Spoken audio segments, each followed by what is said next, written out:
Hey guys, I want to do a real quick video about the Caniks you may have never heard of. Some of you may know that Canik did do some CZ75 knockoffs or knockoffs of IWI Jerichos, which are CZ75 knockoffs. This is the t-120 and this is the t-100. Ignore the finish on the t-120. I did some early gunsmithing work when I first started to get into self-gunsmithing myself and doing some projects. But as you can see, this one has Hogue grips, has aftermarket CZ Cajun Gunworks trigger or CZ Custom. I can't remember which trigger this one is. Really nice. That's all the travel. This is single action only. I've changed from double action to single action only. And I also got an ACU bushing on this one. So that was a maybe $100 something upgrades. And some negatives I would have to say about these guns is the sights are not too great. They're kind of plain and kind of not really great for accuracy or speed shooting. They're just not my preference. The safeties work really well. They have a real good click to them, but they're just heavy, not really smooth enough, and a little too heavy for competition and such shooting. And the placement of them also, although they're okay for thumbs forward grip, they're not perfectly placed. I guess for American hands, I don't know who they would be kind of geared for, but they're okay. But if he was going to do competition shooting, I would change out the safety on these things because they're just not my preference as far as that. But they look really good. The serrations are really neat looking. I like the design of everything. Like I said, ignore the finish. I did some early gunsmithing work about 10 years ago, and I just haven't had time to fix it. It's just other projects come up, and this is a gun I kind of like to have, but I don't really shoot it a whole lot. So they have been 100% reliable, and they're very reliable. I would call them decently accurate, even with the ACU bushing. This gun is not quite as accurate as some of my nicer guns. It could just have to do with the barrel. Even though there's no movement in the barrel, and the slide to frame fit is actually pretty good. There's barely any wiggle. For some reason, I think it has more to do with the sights than anything. It's not the trigger. It's not the gun. I think it's more the sights. But I've never been able to shoot this gun as well as some of my others. And being a red dot shooter now, I just don't hardly ever shoot this thing. And that could be it too. I mean, if I was to take this out, I probably couldn't shoot it good just because I'm so used to red dots now. But it's a neat looking gun. Like I said, ignore the finish.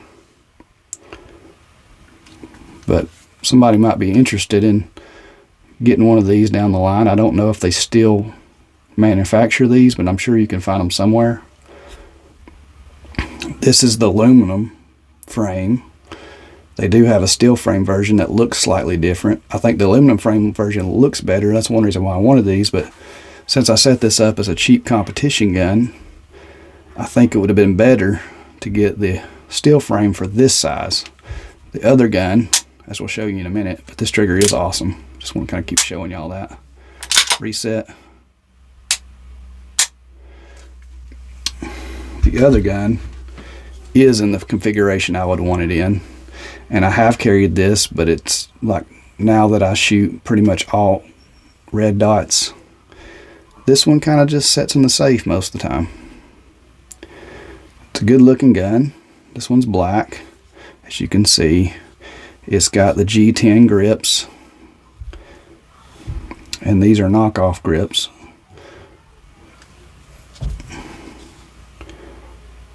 Of your lock grips are kind of knockoffs, but they look really good. I really like that snake skin looking grip texture. I guess some negatives, like I've done talked about, is the safeties. The slide release is fine. It's more the safety, just a little too stiff. When you draw a gun to present it and to shoot fast, you want that safety to come off real nice and easy, but also it be very tactile. And it is tactile. It's just there's a little bit too much weight that has to be put on that safety to drop it. Some of y'all might complain if you felt it and be like, you know, I don't see what you're talking about, but when you shoot competitions, you would know that that's a little bit too stiff.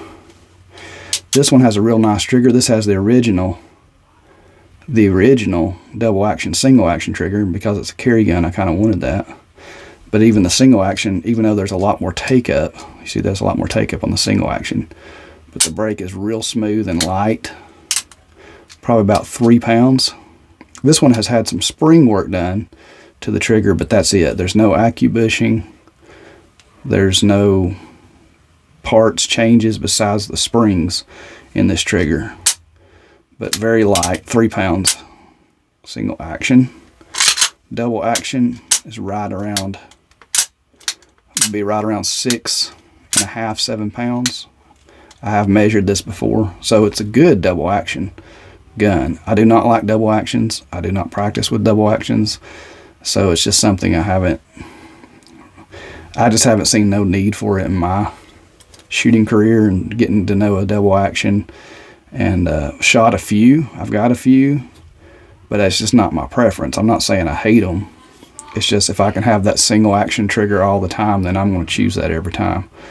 But yeah, this is a sweet gun, and it's a really nice double action, like I said. The only negatives, like I said on the other one, the sights are just adequate. For some reason, they're just harder for me to kind of shoot accurately. But at speed and for self-defense, you know, I think it would be adequate enough. And if you're used to just blacked out sights with white dots, then these would actually work really well. But I've never preferred that, even though that's what I started out shooting. It's not ever been my preference. But yeah, these are good looking guns. I wanted to show y'all. And somebody was saying you didn't have no CZ75 variants on your channel, so I wanted to show some. And I don't have no CZ75 originals, or the actual CZ branded 75s. I don't have any of those, but I do have these, and I wanted to show you them to you. Okay, guys. There's the t-120 and the t-100. Well, God bless, guys. Please like and subscribe. I hope you have a nice day. If you have any questions or comments, please leave them below in the comments, and we'll get back with y'all. God bless.